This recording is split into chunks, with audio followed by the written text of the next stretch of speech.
Hello everyone, this is Jitendra and welcome to JK Online Classes. In this video, we are going to discuss the question answer of the chapter Bringing Up Kari. इस video में हम लोग question answer discuss करने वाले हैं chapter Bringing Up Kari का. So it is the second chapter of the book An Alien Hand. जो बच्चे क्लास 7 में हैं और ये बुक से चैप्टर आने वाला है अगर आपके एग्जाम में, तो वीडियो के अंत तक जरूर बने रहिएगा क्योंकि जितने भी क्वेश्चन आंसर्स हैं उसको इजी वर्ड में डिस्क्राइब किया गया है और इसके बाद आप अपने वर्ड्स में भी इन क्वेश्चन आंसर्स को आंसर कर पाएंगे. तो आप अगर किसी भी तरीके का एजुकेशन रिलेटेड हेल्प चाहिए बच्चों, तो आप जेके ऑनलाइन क्लासेस से फोन नंबर के माध्यम से या फिर वेबसाइट के माध्यम से संपर्क कर सकते हैं.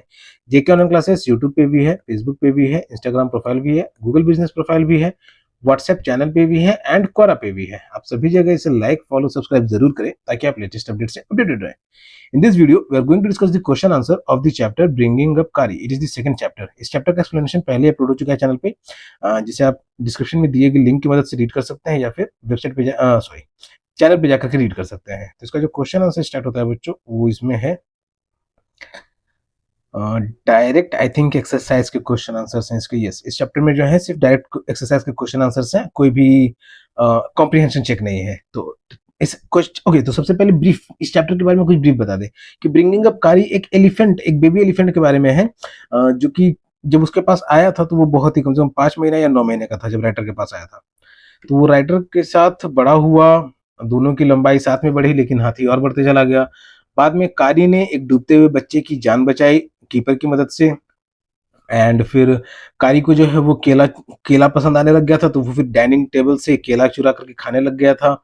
और फिर हाथी को नई चीजें सिखाने में क्या क्या परेशानी आती हैं और क्या क्या चीज सिखाया जाता है उसे, तो ये सभी चीजें हम लोग इस चैप्टर में जाने हैं. तो अब इसी चैप्टर के क्वेश्चन आंसर्स को हम लोग इसमें डिस्कस करेंगे.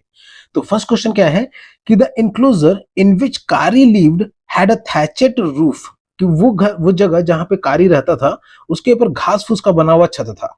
That lay on thick tree stumps, और उस घास फूस के बने हुए छत को मोटे मोटे पेड़ के जो स्टम्प्स है, मतलब ट्रंक जो होते हैं, उस पर टिकाए हुए थे.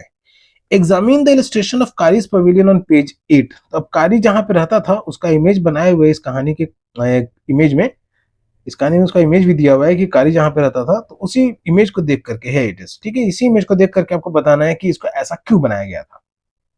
ठीक है, तो वो मजबूत इसलिए था क्योंकि हाथी जो है वो मजबूत होते हैं कि अगर वो किसी भी लकड़ी से अगर टकराए तो वो टूटे तो ज्यादा नुकसान ना हो, और ज्यादा क्या बिल्कुल भी नुकसान ना हो तो ज्यादा बढ़िया है. तो इसीलिए उसको मोटे मोटे स्टम्प्स के साथ बनाया गया था. तो इसका आंसर जो बच्चों यहाँ पे लिखा गया है, अब वीडियो को पॉज करके इसको लिख सकते हैं ताकि आपको आसानी भी रहे, और इसको याद करेंगे तो अपने शब्दों में आप आसानी से लिख भी पाएंगे. तो क्या कह रहा है कि it was built that way so that it could not fall in. उसको इस तरीके से इसलिए बनाया गया था ताकि वो कभी गिरे नहीं. When कारी बम्ड अगेंस्ट दी पोल्स, कि कारी अगर कभी उसे टकराता है, तो बम्ब मतलब कि टकराना, तो कभी अगर उस खंभों से टकराता है, उन स्टम्प्स से कभी टकराता है गलती से भी, चाहे वो अंदर आते समय में या बाहर जाते समय में, तो वो गिरे नहीं. तो इसीलिए उसको इस तरीके से बनाया गया था, मजबूत तरीके से. So it is the answer for our first question. Our second question is कि did Kari enjoy his morning bath in the river. क्या कारी को सुबह में जो नदी में नहाने ले जाया करते थे कीपर, तो क्या वो उसको एंजॉय करता था, क्या उसको वो पसंद था. Give a reason for your answer, अपने आंसर के पीछे का रीजन भी देना है. So its answer is written here बच्चों कि Kari enjoyed his morning bath of river because, Kari को अपने सुबह का जो बात हुआ करता था नदी पे, तो उसको पसंद था. क्यों? He would like to lie down on the sand bank, क्योंकि वो जो है नदी का जो किनारा हुआ करता था तो उस पर वो पड़ा रहता था फॉर आवर्स, घंटों तक. while the keeper rub him with clean sand of the river, जब तक कीपर जो उसके हाथी का देखरेख करने वाला था तो वो साफ मिट्टी से उस कारी को मालिश किया करता था. And after that he lie in the water of the river for a long time, फिर वो नदी के पानी में, ठीक है, मालिश होने के बाद नदी के पानी में कारी 1 घंटा तक जाकर के उसमें कम से कम, और 1 घंटे से ज्यादा भी लंबे समय तक भी उसमें वो आराम किया करता था. तो इसीलिए कारी को रिवर में नहाना पसंद था. Okay, बच्चों, so this is the answer for our second question. Our second question is, third question is, finding good twigs for Kari took a long time. Why? कारी के लिए बढ़िया टहनियां खोजना, अच्छी टहनियां खोजना बहुत ही लंबा, बहुत समय लगता था उसमें. क्यों? तो इसका आंसर जो बच्चों यहाँ पे कि finding good twigs took a long time, कि अच्छी टहनियां खोजने में ज्यादा समय इसलिए लग जाता था. Because if a twig is mutilated an elephant will not touch it, और Kari will not touch it, कि अगर किसी टहनी को कुछ नुकसान पहुंच जाए, गेट म्यूटिलेटेड, तो उसको हाथी छूता नहीं था. Okay, so it is the answer for our third question. Our fourth question is why did Kari push his friend into the stream. अब इस फ्रेंड कहाँ किसको कहा जा रहा था? उसके कीपर को। तो कारी ने अपने दोस्त को कीपर को उस बहते हुए नदी में क्यों धक्का दे दिया? ओके, पुश्ड हिज फ्रेंड, तो उसको धक्का क्यों दे दिया उस बहते हुए नदी में? तो इसका जो आंसर है बच्चों ये कि Kari pushed his friend into the stream to save the boy lying flat on the bottom of the river. Kari ने अपने दोस्त को उस बहते हुए पानी में नदी में धक्का इसलिए दिया ताकि वो उस बच्चे को बचा सके जो नदी के तह पे, नदी के सबसे नीचे में पूरा समतल पड़ा हुआ था, लेटा हुआ था एकदम। लेटा हुआ नहीं था मतलब वो तो डूबा हुआ था, लेटा हुआ नहीं कहेंगे, तो डूबा हुआ पूरा, तो उसको बचा सके इसलिए कारी उसको अपने फ्रेंड को धक्का दिया। So it is the answer for our fourth question. Our fifth question is Kari was like a baby. Kari जो है वो एक बच्चे की तरह था। What are the main points of comparison? अब वो बच्चे की तरह था, ऐसे कौन सी पॉइंट्स है जो ये दर्शाता है कि वो एक बच्चे की तरह था? तो इसका जो आंसर है बच्चों यहाँ पे लिखा हुआ है, ये Kari was like a baby because he was to be taught to behave well. और कारी जो है वो एक बच्चे की तरह था क्योंकि उसे सिखाना पड़ता था कि कैसा बर्ताव करना है। ठीक है, बाकी हाथियों की तरह भी जैसे उन्हें बैठना, खड़ा होना, चलना और भी अलग अलग ऑर्डर सिखाने पड़ते हैं, तो इसीलिए कारी को भी ये सब चीजें सिखाना था। तो that's why it was like a baby. Like a baby he started doing some mischief. और एक बच्चे की तरह ये भी थोड़ी बहुत शैतानियां करना शुरू कर दिया था Kari. He also started to steal fruits from dining table. ये जो है डाइनिंग टेबल से फल भी चुराना शुरू कर दिया था अपने ट्रंक की मदद से। Okay, so it is answer for our fifth question. Our sixth question is Kari helped himself to all the bananas in the house without anyone noticing it.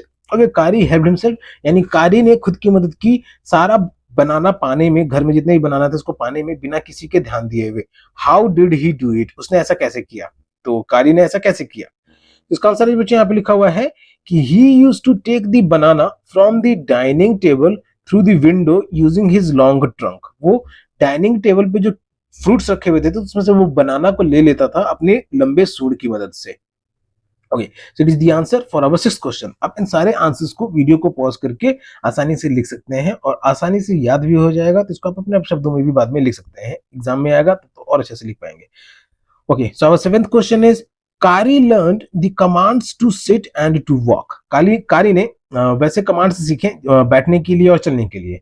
What were the instructions for each command? अब बैठने के लिए और चलने के लिए क्या उसे कहा जाता था कि वो बैठ जाता था और चलने लग जाता था? तो इसका जो आंसर यहाँ पे है कि द वर्ड धत was the command to sit down. उसे जब धत कहा जाता था तो उसका मतलब हो गया कि बैठ जाओ। And the word Mali was the command to walk. और जब माली कहने का मतलब होता था कि अब चलो, तो ये दोनों कमांड हैं जो उसको बताते थे कि बैठो और चलो। So this was the answer for our seventh question. Our eighth question is what is the master call? ठीक है, वो जो मास्टर आवाज, मास्टर ध्वनि जो है, ये कहें इस चैप्टर के हिसाब से, तो वो मास्टर कॉल क्या है? Why is it the most important signal for an elephant to learn? और ये सबसे बहुत जरूरी सिग्नल क्यों है किसी हाथी को सीखने के लिए? ओके, तो इसका आंसर जो है बच्चों ये है कि the master call was a strange mix of a hissing sound like a snake and a howling sound like a tiger. Master call जो था वो हल्का फुल्का सांप का भी आवाज था और गुर्राते हुए बाघ का भी आवाज था या शेर का भी आवाज था, making it seem like they were fighting. और ये आवाज ऐसा था जैसे कोई सांप और बाघ लड़ रहे हों। तो सांप भी हिसिस कर रहा है और बाघ भी जो है वो गुर्रा रहा है। तो जब लड़ते समय में उन दोनों का मिक्स आवाज रहेगा तो उस तरीके का आवाज था जो कारी को या फिर एलिफेंट के कान में बोला जाता था। This sound had to be made in the elephant's ear. ये जो है हाथी के कान में बोला जाता था ये sound. It was an important signal for Kari to pull out trees and clear a path through the thick forest for the house. ये जो है कारी के लिए एक बहुत ही इंपॉर्टेंट सिग्नल था कि वो जो है पेड़ों को उखाड़ते हुए सीधे रास्ता बना ले घर पे आने के लिए। जहां पे भी उसका कीपर या ओनर है जिसको मास्टर कॉल कह रहे हैं, ताकि मास्टर अगर उसको कॉल करे तो वो परेशानी में फंसा हुआ है, रास्ता भटक गया है, तो वो उसको कॉल की मदद से हाथी को अपने पास बुला सके। ओके बच्चों, so these were the answers of the chapter second, that is bringing up Kari, and there were only 8 questions in it. किसी भी तरह का कोई भी डाउट आया है तो आप कमेंट बॉक्स में जरूर पूछें, और किसी भी तरीके का पढ़ाई में हेल्प चाहिए तो आप फोन नंबर के माध्यम से या फिर वेबसाइट के माध्यम से जेके ऑनलाइन क्लासेस से संपर्क कर सकते हैं। JK online class WhatsApp channel and Quora पे भी है। आप सभी जगह से लाइक, फॉलो, सब्सक्राइब जरूर करें ताकि आप लेटेस्ट अपडेट से अपडेटेड रहे। तब तक के लिए keep subscribing, keep supporting, keep loving and keep learning.